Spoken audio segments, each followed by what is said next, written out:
So my journey began in the Bronx, New York, in a one-bedroom apartment with my two sisters and immigrant mother. I loved our neighborhood. It was lively. There was always merengue blasting, neighbors socializing on building stoops, and animated conversations over domino playing. It was home, and it was sweet, but it wasn't simple. In fact, everyone at school knew the block where we lived because it was where people came to buy weed and other drugs. And with drug dealing comes conflict, so we often went to sleep to the sound of gunshots. I spent much of my childhood worried about our safety.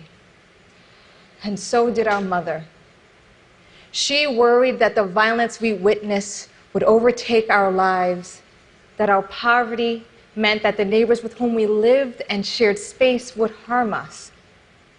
Our entire life was in the Bronx, but my mother's anxiety spurred her into action, and soon we were driving so fast to Connecticut, to boarding school campuses with full scholarships in tow. Man, don't underestimate the power of a mother determined to keep her children safe.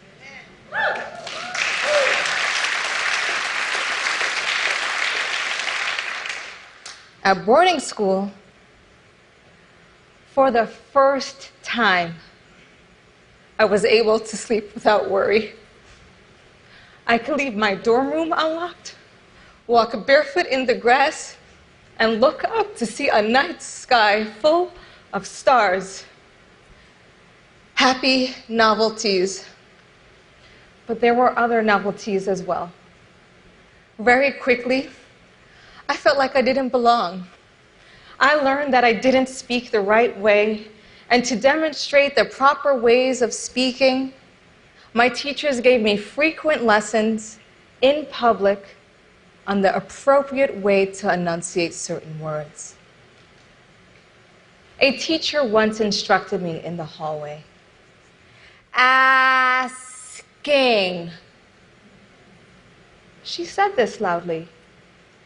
Dina, it's not axing like you're running around with an axe. That's silly. Now, at this point, you could imagine the snickers of my classmates. But she continued. Think about breaking the word into ass and king, and then put the two together to say it correctly. Asking. There were some other moments that reminded me that I didn't belong. Once, I walked into a classmate's dorm room, and I watched her watch her valuables around me. Like, why would she do that? Thought to myself.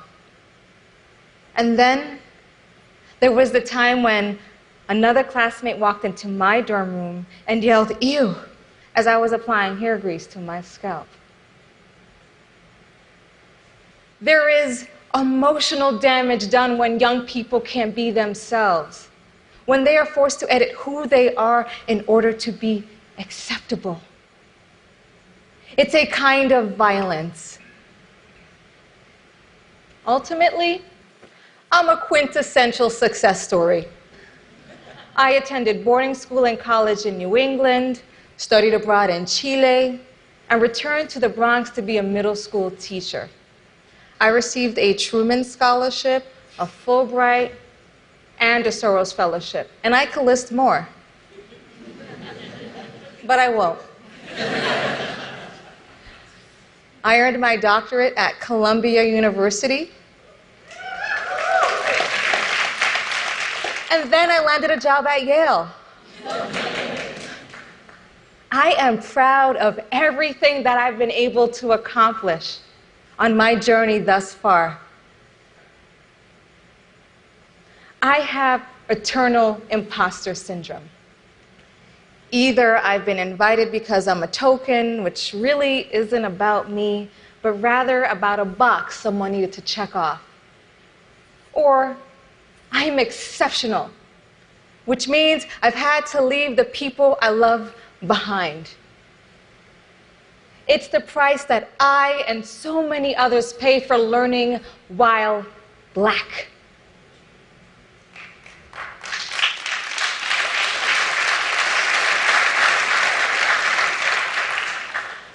I police myself all the time.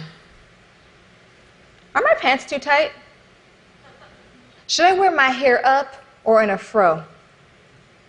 Should I speak up for myself, or will the power of my words be reduced to, she's angry?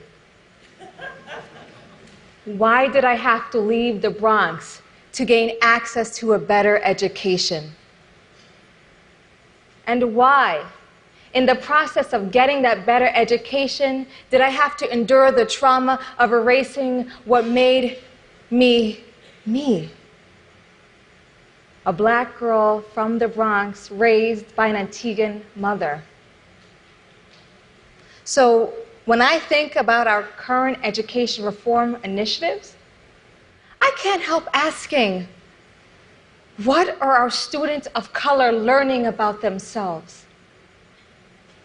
Three decades of research reveal that students of color are suspended and expelled at a rate 3 times greater than white students, and are punished in harsher ways for the same infractions. They also learn this through the absence of their lives and narratives in the curricula.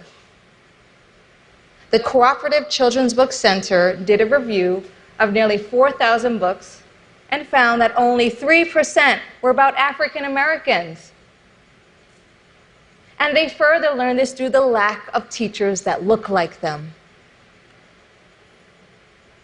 An analysis of data from the National Center for Education Statistics found that 45% of our nation's pre-K to high school students were people of color, while only 17% of our teachers are. Our youth of color pay a profound price when their schooling sends them the message that they must be controlled, that they must leave their identities at home in order to be successful. Every child deserves an education that guarantees the safety to learn in the comfort of one's own skin.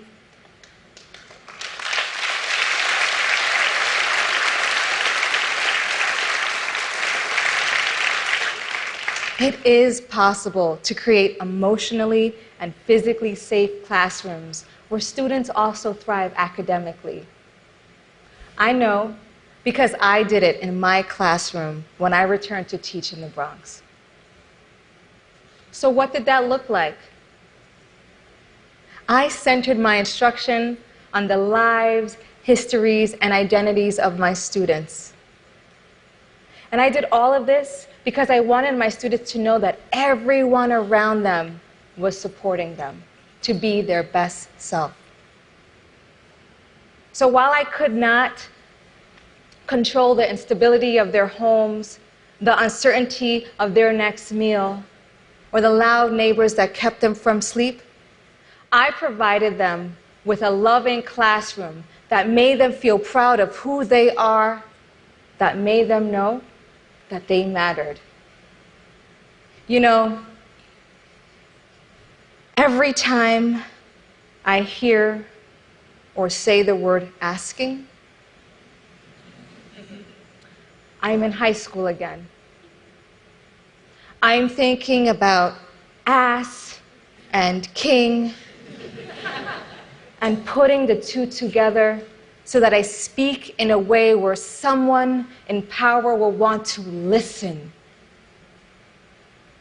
There's a better way, one that doesn't force kids of color into a double bind, a way for them to preserve their ties to their families, homes, and communities, a way that teaches them to trust their instincts and to have faith in their own creative genius.